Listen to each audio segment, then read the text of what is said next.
दोस्तों 21 जनवरी साल 2024 की दूसरी बड़ी एकादशी पौष पुत्रदा एकादशी। इस दिन यानी 21 जनवरी पौष पुत्रदा एकादशी के दिन चुपचाप गाय माता को खिला दें। यह एक छोटी सी चीज रोडपति भी होंगे, करोड़पति मिलेंगी, सभी संकटों और कष्टों से मुक्ति, मृत्युदंड, पितृ दोष तो और अंत होगा खत्म। पूरे साल आपके घर में भरे रहेंगे अन्न धन के भंडार। भगवान श्री हरि विष्णु जी और माता लक्ष्मी जी के आशीर्वाद से आपकी 7 पुश्तें तक करेंगी आपके रुपयों पैसों पर राज। जी हां दोस्तों, 7 पीढ़ियों तक बैंक बैलेंस बढ़ता चला जाएगा। सभी दुख दर्द और संकट कष्ट दूर हो जाएंगे और समस्त सुख आपके पास आ जाएंगे। सभी सुख आपके कदम चूमेगी यदि आप मात्र यह एक छोटी सी चीज 21 जनवरी यानी कि पौष पुत्रदा एकादशी के दिन चुपचाप गाय माता को खिला देते हैं। यकीन मानिए, जीवन से तत्काल गरीबी खत्म हो जाएगी।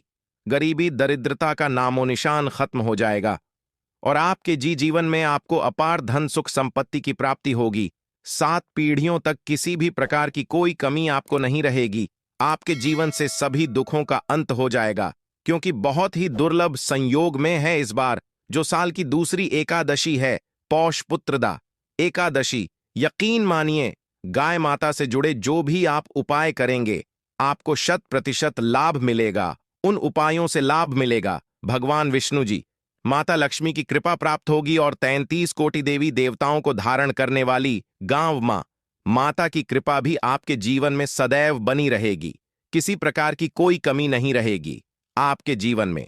दोस्तों, यदि आप चाहते हैं कि आपके जीवन में किसी प्रकार की कोई कमी न हो, सभी दुख दर्द संकट कष्ट दूर हो जाएं और गरीबी आपके जीवन से हमेशा के लिए दूर हो जाए और आपको अपार धन सुख संपत्ति की प्राप्ति हो, जीवन में सदैव आनंद ही आनंद हो, तो दोस्तों आज की इस वीडियो को समय निकालकर पूरा देख लेना।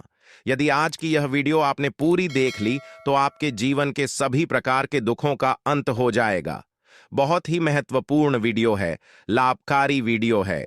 वीडियो को पूरा देखें यदि भगवान विष्णु जी माता लक्ष्मी की कृपा प्राप्त करना चाहते हैं। जी हां दोस्तों, वीडियो को आगे शुरू करें। सबसे पहले भगवान विष्णु जी और माता लक्ष्मी के सच्चे भक्त इस वीडियो को लाइक अवश्य कर दें और कमेंट बॉक्स में जय माता लक्ष्मी और जय श्री हरि विष्णु अवश्य लिखें, जिससे आपकी समस्त मनोकामनाएं भगवान विष्णु जी माता लक्ष्मी पूर्ण करें। दोस्तों, आपको बता दें, जनवरी के महीने में पढ़ने वाली दूसरी एकादशी को पौष पुत्रदा एकादशी कहते हैं। पौष पुत्रदा एकादशी पौष मास के शुक्ल पक्ष की एकादशी तिथि को मनाई जाती है। पंचांग के अनुसार इस बार यह एकादशी का पवित्र पावन पर्व 21 जनवरी दिन रविवार को पड़ रही है। रविवार के दिन पूरे विधि विधान से भगवान विष्णु जी की उपासना की जाएगी। श्री हरि को प्रसन्न करने के लिए यह दिन बहुत ही खास और महत्वपूर्ण है। तो हमारे प्राचीन धर्म ग्रंथों में गाय को एक अत्यंत महत्वपूर्ण और पवित्र पशु माना जाता है। शास्त्रों में गाय को माता कहा गया है और समस्त देवी देवता इनका पूजन करते हैं।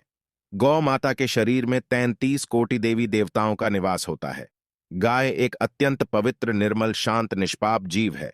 ऋग्वेद में इसे संसार का पालन पोषण करने वाली कामधेनु माता कहा गया है। इसके दर्शन मात्र से मनुष्य के हजारों पाप नष्ट हो जाते हैं। इसीलिए कभी इस निष्पाप गौ माता पर अत्याचार नहीं करना चाहिए। गाय को कभी मारना नहीं चाहिए और कभी उन्हें कष्ट नहीं देना चाहिए। गाय को मारना शास्त्रों में सबसे बड़ा पाप माना गया है। दोस्तों, भगवान श्री कृष्ण को गायों से विशेष लगाव था। उन्हें गौ माता बहुत अधिक प्रिय थी। श्री कृष्ण के अनुसार गायों की सेवा करना ही सर्वश्रेष्ठ धर्म है। इससे बड़ा पुण्य का कार्य संसार में दूसरा कोई नहीं। कलयुग की भवशिवानी करते हुए भगवान श्री कृष्ण कहते हैं कि कलयुग में जब धर्म का लोप हो जाएगा तब मनुष्य गाय की सेवा नहीं करेंगे। मनुष्य केवल दूध के लिए ही गाय को पालेगा। दूध के लिए वह गाय को बहुत कष्ट देगा, जिसके परिणाम स्वरूप कलयुग में पाप और अधम उसके चरम पर होगा। कलयुग के का लक्षण बताते हुए श्री कृष्ण कहते हैं, जब संसार से गायें समाप्त हो जाएंगी तब कलयुग का अंत होगा। जो मनुष्य कलयुग में भी गाय की निस्वार्थ भाव से सेवा करेगा वह सुख समृद्धि प्राप्त करेगा। जो स्त्री रसोई में बनी पहली रोटी गौमाता को खिलाएगी वह सदा सुहागिन और सौभाग्यशाली रहेगी। जो लोग अपने घर में गाय से प्राप्त पंचगव्य को भर में रखेगा उसके घर में कभी दुख दरिद्रता नहीं आएगी। दोस्तों, हमारे धर्म के सभी शास्त्रों में गाय की सेवा को ही सर्वश्रेष्ठ माना गया है। जो व्यक्ति प्रतिदिन किसी न किसी तरह से गौ माता की सेवा करता है वह सबसे अधिक पुण्यवान बन जाता है। गांव में तो मनुष्य को गाय की सेवा करने का अवसर प्राप्त होता है, लेकिन शहरों में गाय के दर्शन आसानी से नहीं हो पाते हैं। इसीलिए मनुष्य को गौशाला में जाकर गाय की सेवा करनी चाहिए अथवा गौशाला के लिए दान धर्म करने चाहिए। इसके अलावा आप अपने घर में ही गौ माता की मूर्ति रखकर उनकी पूजा जरूर करें। इससे भी माता कामधेनु का आशीर्वाद प्राप्त होता है। शास्त्रों में गौ माता को मां लक्ष्मी का रूप माना गया है, इसीलिए उनकी पूजा करने से दरिद्रता दूर होती है। प्राचीन काल से ही गौमाता की सेवा और संरक्षण करने की परंपरा चली आ रही है। कई ऋषि मुनि अपनी कुटिया में गायों का पालन करते थे तथा राजा महाराज गायों का दान करते थे। गायों के दान को सबसे बड़ा दान कहा गया है। गाय का दान करने से सभी जन्मों के पाप नष्ट हो जाते हैं और मनुष्य को मोक्ष की प्राप्ति होती है। आज हम आपको गौमाता के संबंध में बहुत ही महत्वपूर्ण बातें बताने जा रहे हैं। गाय की पूजा कैसे करनी चाहिए, गाय को कौन सी चीजें खिलाने से कौन सा फल मिलता है तथा गाय के किस अंग को स्पर्श करने से दरिद्रता दूर होती है आदि के बारे में हमारे शास्त्रों में बहुत ही महत्वपूर्ण ज्ञान दिया गया है। हमारी अत्यंत पूजनीय गौमाता के बारे में आप सभी को यह बातें अवश्य जान लेनी चाहिए। इससे आपके जीवन से सभी प्रकार के कष्ट दूर होंगे। दोस्तों, कई बार महिलाएं जाने अनजाने में गाय को कुछ चीजें खिला देती हैं, जिससे मां लक्ष्मी क्रोधित हो जाती है। शास्त्रों में कहा गया है कि ये चीजें गाय को कभी नहीं खिलानी चाहिए। इससे मनुष्य के जीवन में दुर्भाग्य आता है और उसे किसी भी कार्य में सफलता नहीं मिलती है।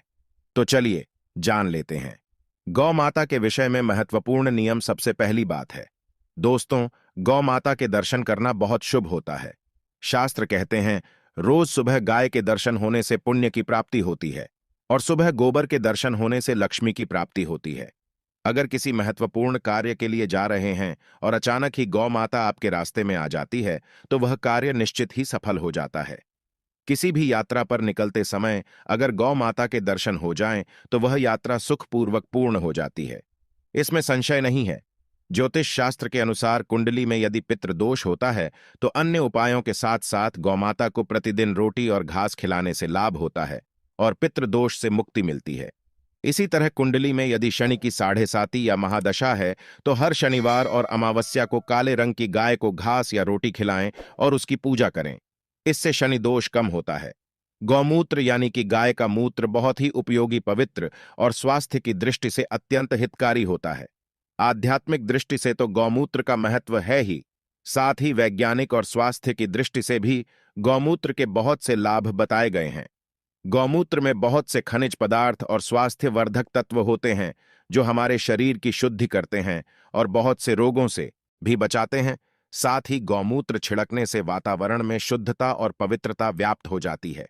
इसीलिए हमारे शास्त्रों में शरीर को निरोगी रखने के लिए प्रतिदिन गौमूत्र का सेवन करने तथा घर में गौमूत्र छिड़कने के लिए कहा गया है। कुंडली में शुक्र ग्रह की स्थिति को मजबूत करने के लिए ज्योतिष शास्त्र के अनुसार सुबह के भोजन में सबसे पहली रोटी निकालकर एक सफेद गाय को खिलाना शुभ माना जाता है।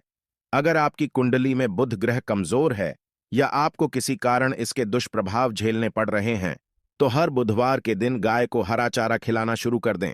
इससे बोध से जुड़े दुष्प्रभाव दूर होंगे और आपको तमाम समस्याओं का हल मिल जाएगा। अगर कुंडली में मंगल दोष है जिसके कारण आपके जीवन में कई तरह की परेशानियां हैं तो लाल रंग की गाय की सेवा करें। मंगलवार के दिन गाय का पूजन करें और उसे गुड़ और चने आदि खिलाएं। बृहस्पति ग्रह को जीवन के सभी मांगलिक कार्यों का कारक माना जाता है। ऐसे में अगर किसी व्यक्ति के जीवन में विवाह आदि मांगलिक कार्यों में विघ्न निर्माण हो रहे हैं तो उन लोगों को कुंडली में बृहस्पति ग्रह की स्थिति को मजबूत करने के लिए रोटी पर गुड़ और चने रखकर गाय को खिला देना चाहिए। इससे आपको शुभ परिणाम प्राप्त होते हैं। अगर घर में अशांत दी है, लड़ाई झगड़े होते रहते हैं तो घर में सुख शांति बनाए रखने के लिए घर के अंदर गाय के गोबर से बने उपले को जलाना चाहिए और उसका धुआं संपूर्ण घर में फैलाना चाहिए। इससे घर की नकारात्मक ऊर्जा नष्ट होती है और सकारात्मक ऊर्जा में वृद्धि होती है। गाय के दूध, दही, घी, गोबर और गौमूत्र से बनने वाले मिश्रण को पंचगव्य कहते हैं। पंचगव्य को पापनाशक कहा जाता है और हिंदुओं की एक धार्मिक विधि प्रायश्चित करने में इसका उपयोग किया जाता है। पंचगव्य को बनाने वाली सभी वस्तुएं अत्यंत उपयोगी होती हैं, जो स्वास्थ्य के लिए लाभदायक तो है ही, साथ ही औषधीय गुणों से भी भरपूर है। दोस्तों, अगर आपके द्वार पर माता आती है तो उसे बिना रोटी खिलाए जाने मत देना, नहीं तो आपको दुर्भाग्य का सामना करना पड़ेगा। क्योंकि जिसके द्वार से गाय बिना कुछ प्राप्त किए लौट जाती है, उसके घर से लक्ष्मी भी चली जाती है। प्रत्येक स्त्री को प्रतिदिन गाय के लिए एक रोटी बनानी चाहिए और प्रेम से गौ माता को खिलानी चाहिए। इससे गौ माता का आशीर्वाद प्राप्त होता है और मन की इच्छाएं पूर्ण होती हैं। कुछ लोग गौ माता को बासी भोजन अथवा जूठन खिला देते हैं। ये शास्त्र में पाप माना गया है। आप किसी अन्य पशु को खिला सकते हैं, लेकिन गाय को कभी जूठन नहीं खिलाना चाहिए। भूख लगने के कारण गौमाता उस अन्न को ग्रहण कर लेती है, लेकिन इसका पाप उस व्यक्ति को लगता है जो गौ माता को ऐसा बासी भोजन खिलाता है। गाय एक शाकाहारी और पवित्र पशु है, इसीलिए गाय के भोजन में कभी मांस, अंडे आदि चीजें नहीं डालनी चाहिए। ऐसा करने से महापाप लगता है। यदि आपकी कुंडली में चंद्र दोष है और जिसके कारण लगातार परेशानी उठानी पड़ रही है, तो आप यह एक उपाय जरूर करें। आप रोटी पर सफेद मक्खन, नमक और घी लगाकर गौ माता को खिला दें। यदि शनि दोष है तो आटे में थोड़े काले तिल मिलाकर रोटी बनाकर गौ माता को खिला दें। इससे शनि दोष समाप्त होता है। मंगल दोष को दूर करने के लिए रोटी पर हल्दी लगाकर गाय को खिलाना चाहिए। अगर घर में धन की समस्या है तो गुरुवार के दिन गाय को केले का फल खिलाना चाहिए। इससे दरिद्रता दूर होती है। दोस्तों, गौमाता की पीठ पर एक उभरा हुआ कुबड़ होता है। उस कुबड़ में सूर्य केतु नारी होती है। जब भी आपके द्वार पर गौमाता पधारे, आप इस कुबड़ को एक बार जरूर स्पर्श करें। इससे आपके जीवन से सभी दुखों का अंत होगा और धन संपत्ति की प्राप्ति होगी। शास्त्रों में कहा गया है, जो मनुष्य तन मन धन से गौ माता की सेवा करता है, वह मृत्यु के बाद वैतरणी नदी को गौ माता की पूंछ पकड़कर पार कर लेता है। उसकी अकाल मृत्यु नहीं होती है और उसे मोक्ष की प्राप्ति होती है। जिस व्यक्ति के भाग्य की रेखा सोई हुई है, अगर वह व्यक्ति अपनी हथेली पर रखकर गौ माता की जेब से जताता आता है, तो उसकी सोई हुई भाग्य रेखा खुल जाती है और उसका दुर्भाग्य सौभाग्य में परिवर्तित हो जाए आता है। तो दोस्तों, इस प्रकार से आप सभी गौ